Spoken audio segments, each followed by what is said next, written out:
Hello, this is Daniel Eckel, and I'm going to be unpacking one of the standards for English language arts for second grade using Common Core. And this standard is from the CCSS.ELA-Literacy.RL 2.1, and it goes as follows. Ask and answer such questions as who, what, where, when, why, and how to demonstrate understanding key details in a text. So as you can see, we need to ask, we need to know how to answer, we need to know the 5 W's, and also that missing how. Why did I pick this standard? I think this is one of the most important parts of this presentation, because this standard encompasses not just school, but our entire life. First of all, it talks about inquiry, knowing how to ask and answer questions. More importantly, as you see in the second part, asking questions. As teachers, we sometimes just focus on students answering the question right, but we don't remember to teach them how to ask good questions. And when they don't know how to ask a question, we get all frustrated. Analyzing and synthesizing. Students need to know how to find the key details of a text. How can they do that? This standard helps us, and that goes back to asking the right questions and also answering questions that other students and teachers and individuals in the students' lives help the students with. And finally, forming judgments. So even though it's not explicitly mentioned in this text, students can't give their opinion if they don't know how to ask the right questions, if they don't know the key details of a text. So I think, as you can see, this follows Bloom's taxonomy, and this standard is so important, and that's why I chose it, because it's not just a 5-lesson gig and it's up. It keeps on going and going throughout the student's life. So the big ideas, let's divide this into verbs and nouns. First, we ask, we answer, we demonstrate, and then finally, as nouns, the questions and the key details. First of all, I think asking. Students need to know how to ask questions, and this standard will help them using the what, where, when, why, and how. Students will be able to ask questions. Students will be able to critically think about things, and if they don't know the answer, they know what to do. Answer. Students will know how to answer questions.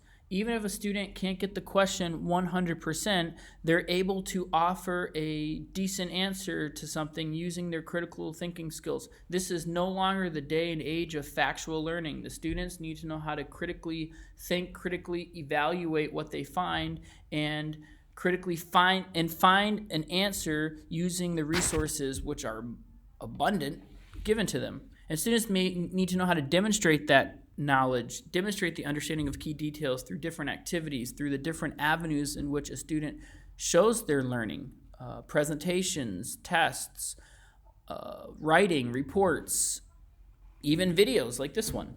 And finally, the question. Students can make good questions. Students can find the key details.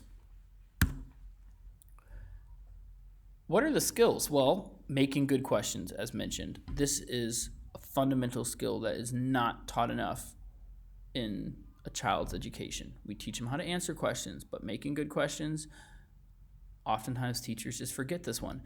Finally, searching for key details. Students need to know how to find the key details which will point them to the main idea.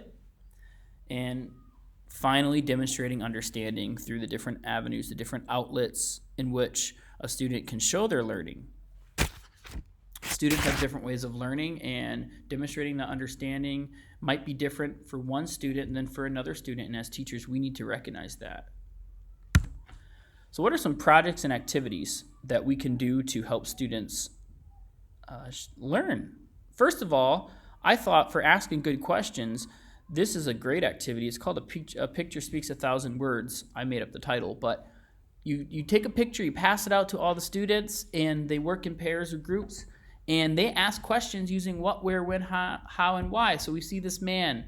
What is he thinking about? When was this picture taken? Why is it black and white? There are so many questions a student can ask about this picture, and the other student can listen, and the other student can practice listening skills, active listening skills, and repeat in a way that's summarizing what the student asked, and then try to offer a good answer.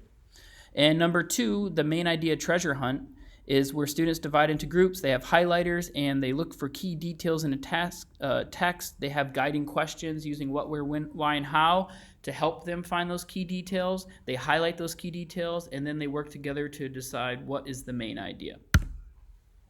Finally, what are some different assessments that a student can use? There are formative and summative assessments. I think the number one way as a teacher is keeping it simple and using questions all the time. Having students ask good questions, letting students ask good questions. I know there's the saying, there's no such thing as a dumb question, but when a student does give a dumb question, show the student how to make that question better. Guide them through the process instead of just putting them down, giving them some one-on-one time to develop the question even further.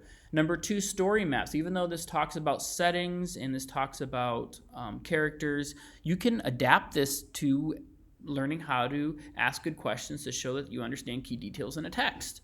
Pop quizzes, technology. There are many different websites and activities out there that can help you and your students to ask and answer good questions. And finally, textbook tests that accompany the textbook. Even though this isn't ideal, these textbook tests, for example, Reading Street that I use, offers a lot of good questions that can help the student think about key details and formulate their own understanding of what the story is about.